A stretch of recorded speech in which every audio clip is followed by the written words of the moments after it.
Энэ удаагийн ярианы сэдв бол контентын дайн байгаа. За контентын дайн бол угаасаа цаг үргэлж хаасаагүй болж л байгаа.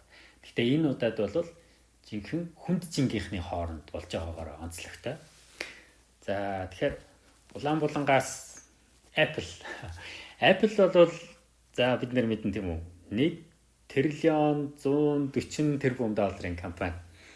За 2-3 хоногийн дараа 11 сарын 1-ээс эхлээд стриминг одоо хийж эхлэхээр ингээд зарлцсан байж байгаа. За хөх булангаас Disney. За Disney бол Google-тэй Apple-тэй харьцуулахад хамаагүй жижигхэн гэдэг энэ Apple-тэй харьцуулахад л жижигхэн болохоос биш энэ чинь бас л 250 тэрбум долларын компани байж байгаа. За эднийх бол 11 сарын 12-ноос тэр ерөөсөө 10 хоногийн зайтай ингээд халц тулаанд орох нэ. За зөвхөн одоо энэ Apple, Disney гэлтгүү. За Amazon бас одоо энэ контентын тулаанд ороход зарлцсан байж байгаа. 870 тэрбум долларын компани бас оролцох нь байна. За мөн Netflix бол угаасаа энэ дивжин дээр ганцаараа одоо тоглож исэн. За одоо харин жинхэнэ одоо бусад өрсөлдөгчд нь орж ирж байгаа манай. Netflix бол 120 тэрбум доллар. Тэгэхээр зөвхөн энэ дөрв биш. Энэ дөрв бол одоо бидний хамгийн сайн мэддэг үүд нь эднэр байж байна. Одоо энэ дээр бол AT&T, Comcast гэдэг одоо бусад одоо томоохон тоглогчид бас орж ирж байгаа маа. Тэгэхээр нийлүүлээд үзэх юм бол баг 3 тэрлион долларын юм өрсөлдөгчд одоо яг энэ контентын маркет дээр орж ирж өрсөлдөхөөр нэг дор өрсөлдөхөөр ингээд одоо цаг товолцсон байж байгаа гэсэн. Тэгэхээр 3 тэрлион долларын компаниуд гэдэг бол энэ бол асар том тал да энэ одоо контентын бизнес одоо иймэрхүү хэмжээний компаниуд орж ирээд өрсөлдөх юм бол угаасаа тэр маркетинг тэр чигт нь өөрчлөн гэж ерөнхийдөө ойлгож байна. За тэгэхээр контентын дайн яагаад ер нь контентын дайн болсон юм бэ гэхээр өмнө нь бол бид нар контентын дайн гэж бол ер нь яг энэ tech industry-д бол байгаагүй. Тэрнээс өмнө одоо зөвхөн платформ дайн гэж ярьдаг гэсэн. Платформ board тийм үү. Тэгэхээр ер нь бол за одоо Apple Store байна, Google Store байна. Эсвэл одоо Microsoft-ийн Store гэж бас байгаа. Тэгэхээр эдгээр чинь бол ерөөсөө яг платформ одоо нэгэн платформудаа гаргаад платформуд нь өөрсдийн одоо экосистемийг бүрдүүлээ. Тэгээ энэ дотроо бол контентцууд орж ирдэг. Контентын бүтээгчид бол хоорондоо өрсөлддөг ийм хэлбэртэй байсаар ирсэн. За гэтэл яг энэ видео стриминг дээр бол жоохон өөр болсон байна. Тэр видео стриминг бол 2007 оноос Apple TV гэж гарч ирээ. Тэрнээс өмнө бол дандаа setup box гэсэн. Энэ setup box-ыг харж байгаа байх тийм үү? Айл болох нэг иймтэй өсөв явах. Гэтэл setup box-ыг 2007 оноос эхлээд ерөнхийдөө өнөөдрийг хүртэл нэг 10-аад жилийн дотор 10 гаруй жилийн дотор ерөөсөө зах зээлээс бүр мөсний шахаж дуусгасан. Одоо бол Америкт зөвхөн нэг setup box-тэй айл бол ерөнхийдөө нэг эмээгөө нэрэл байгаа. Бусд нь бол бүгд ерөнхийдөө шилжчихсэн гэж ойлгож байна. 2007 онд Apple TV гээс эхлээд за Roku гэж дараах нь гарч ирсэн. Энэ хүртэл бол бас ч гэж setup box-тэй төстэй нэг иймэрхүү хэлбэрийн одоо девайсууд байсан бол 2013 онд Google Chrome бол ерөөсөө ганцхан юм stick гаргасан байна. Stick нь болохоор хаач холбоод ямар ч стриминг үзэх боломжтой. Тэгэнгუთ Amazon бас тоглоомонд орж ирсэн. Ингээл энэс хойш бол ерөнхийдөө жинхэнэ одоо яг энэ стриминг дээр одоо гол өрсөлдөөн, гол тоглолтууд болж ирсэн. Тэгэхээр ерөнхийдөө Netflix-ийг харах юм бол ингээд үе шатууд нь нэлээд ойлгомжтой. За Netflix бол анхандаа ерөөсөө CD зээлдэг сервис үзүүлдэг байж байгаа. Яг 2007 оноос эхлээд стриминг хийхээ зарласан байгаа. Стриминг хийхээ зарлангууд одоо түрүүний Apple TV одоо Apple-ийн одоо стриминг девайсууд гарч ирсэн.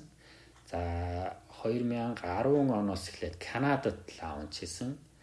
За түүнээс гадна 2015 16 онодоос эхлээд international launch хийгдчихсэн. Энэ чинь international launch хийгдэж ихэснээс хойш бол Netflix-ийн өсөлтийг та нар ер нь харж байгаа бох тийм. Тэгэхээр энэс өмнө бол 2013 оноос эхлээд original content гаргаж ирсэн. Original content гаргахтай зэрэгцээд одоо бүх төрлийн стримингүүдийг саппорт гэдэг девайсууд гарч ирсэн байж. Тэгэхээр энэс хойш өсөлт бол энэ бол Netflix бол асар өндөр өсөлттэй. Тэгэхээр энийг хараад угаасаа хинч энэ бизнес рүү орохгүй байх аргагүй. За энд бол ерөнхийдөө global streaming market 2018 онд бол энэ 240 тэрбум долларын зах зээл. 2024 онд 688 тэрбум долларын зах зээл болох нэ гэж ерөнхийдөө estimate хийсэн. Тэгэхээр 600 тэрбум долларын зах зээл рүү бол ямар ч том тоглогч байсан ерөөсөө орохоос ямар ч арга байхгүй. За тэгэхээр ерөнхийдөө энэ стриминг зах зээлээс яагаад контент зах зээл рүү хөрвцсөн бэ гэхээр энэ дэндүү crowd болсон. Яагаад гэвэл хэн нэгэн платформ бизнесийг нь аваад бусд нь контентоор өрсөлдөх иймэрхүү дүр зураг ажиглагдах байх гэсэн чинь бүгд ерөөсөө би манайх платформ гэдэг бүгд ороод ирсэн. Тэгээ ороод ирэнгүүт ерөөсөө контентуудаа хоорондоо хувааж гэлсэн. Ерөөсөө HBO, Netflix хоёр тийм үү. За дараа нь Amazon өөрсдийнхөө контентуудыг Hulu гэж гарч ирсэн. Энийг Disney худалдаж авсан байж байгаа. ESPN. За эднэр бол одоо бусад одоо кабелийн болон одоо mobile provider-ууд бас орж ирсэн байна. Тэгэхээр ингээд эхлэнгүүт чи ерөөсөө эднэр чинь хоорондоо контентоор уралдахаас арга байхгүй. Тэгээд бидний мэдж байгаагаар угаасаа Netflix-ийн original content бол одоо гол одоо зах зээлийг өөрчилж байгаа зүйл гэдгийг бүгд ерөнхийдөө анзаарсан учраас ингээд яг контентын бизнес рүү орохоос ямар ч аргагүй болсон. За тэгжээд 2019 оны 3 дугаар сар гэсэн үг шүү дээ.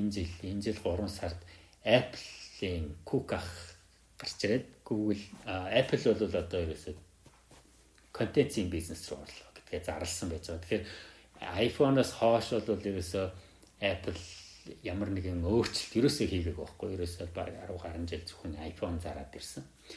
Тэгээ ямар нэгэн innovation хийхгүй байна, ямар нэгэн шинэ маркет руу орохгүй байна гэдгийг гэсэн шүүмжлэлийг ерөнхийдөө нэлээд сонсч ирсэн байгаа. Тэгээд анхных нь ерөнхийдөө Jobs-аас хойш баг анхных нь томоохон өөрчлөлт байх гэж бодож байна. За ингээд Apple ороод ирсэн чинь за Tim Cook ах маань одоо энэ TV одоодтай хамт зураг авахгүйлаад ерөнхийдөө манайх бол контент үйлдвэрлэдэг компани болохоор шийдлээ гэдгээ зарлалцсан байж байгаа. За тэгжсэн чинь чинь контент гэвэл манайх юм шүү гэд ороод ирсэн газар бол Disney. Disney-ийг бол бид нэр за мэдээж хүүхэлдэйн кинонуудаар нь мэднэ. Гэхдээ Disney-ийг бас ерөнхийд нь ямар хэмжээний контент агуулж байгааг бас ерөнхийдөө сайн мэдэхгүй байж магадгүй ч одоо энэ даваад ирлээ. Энд гэхдээ ерөнхийд баг багтахгүй. Ер нь бол багтахгүй.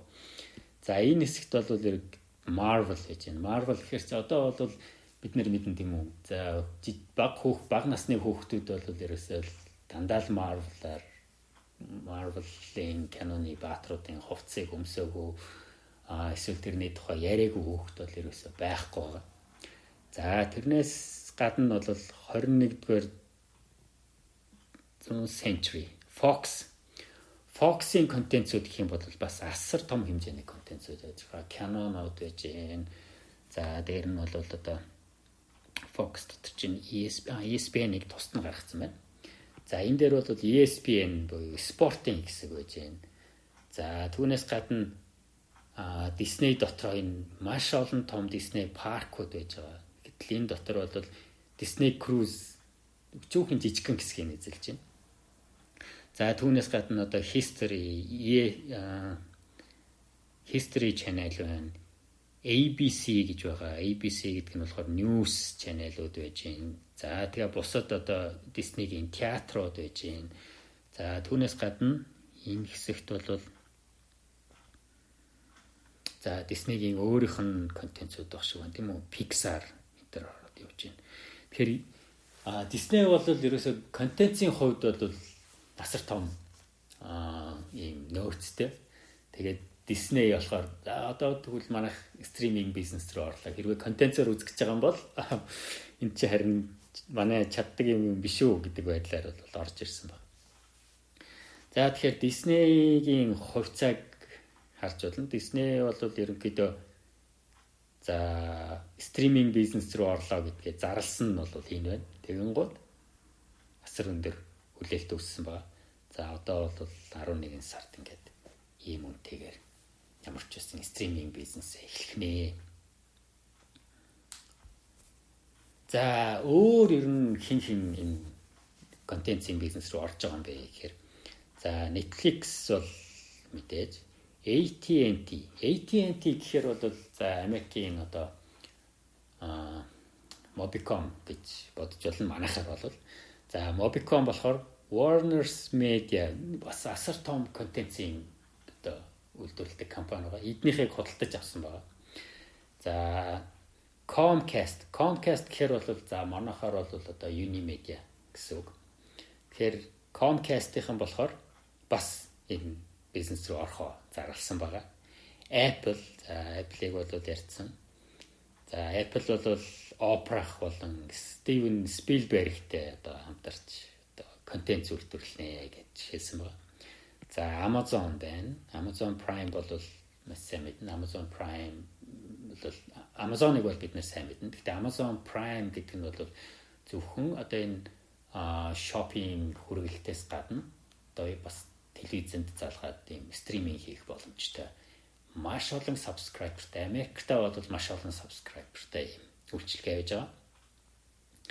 За түүнээс гадна Walt Disney бол Hulu гэдэг нь бол бас Roku, Hulu гэдэг маш олон ийм яг ийм стриминг хийдэг стартап компаниуд гарч ирсэн. Тэдгээрийн нэг нь Hulu-г худалдаж авсан. Hulu-г худалдаж аваад за 11 сараас эхлээд бас энэ стриминг бизнес рүү орох нэ.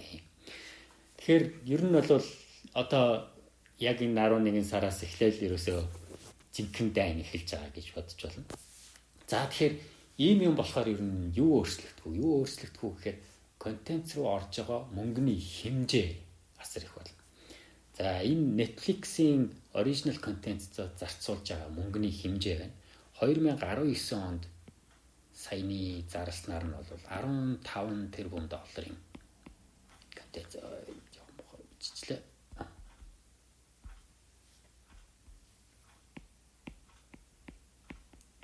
15 тэрбум долларын одоо контент үйлдвэрлэхээ ерөнхийдөө зарласан байгаа. Тэгээд 2 тэрбум долларын өр тавьсан байгаа гэж явж байгаа. За тэгэхээр Netflix 15 тэрбум доллар зарцуулах нэ. Бусд нь хэр зэрэг зарцуулах юм бол. За тэгэхээр Amazon 19 онд 6 тэрбумыг зарцуулахаар төлөвлөсөн байгаа. Apple бас 6 тэрбумыг зарцуулна гэж мэдэгдсэн байна. Netflix 18 онд 12-ыг зарцуулж ирсэн бол 19 онд хэд орчим зарцуулах вэ? Энэ estimation 15 орчим байх нэ гэж ерөнхийдөө тооцоолсон байгаа.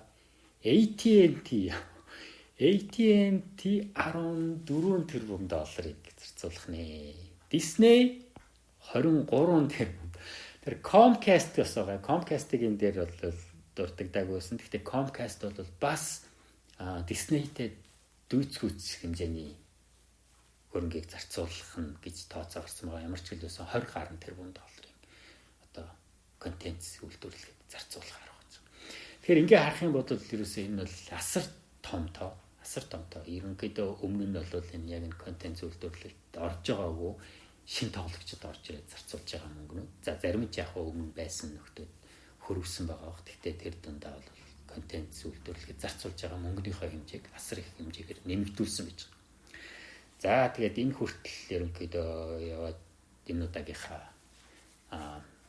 бичлэгийг дуусгая. Тэгэхээр дараагийн нэвтрүүлгээрээ бүгдээрээ за тэгвэл бид нэр яах вэ? Юу өөрчлөгдөх юм гэдэг талаар бас ярилцъя гэж бодлоо.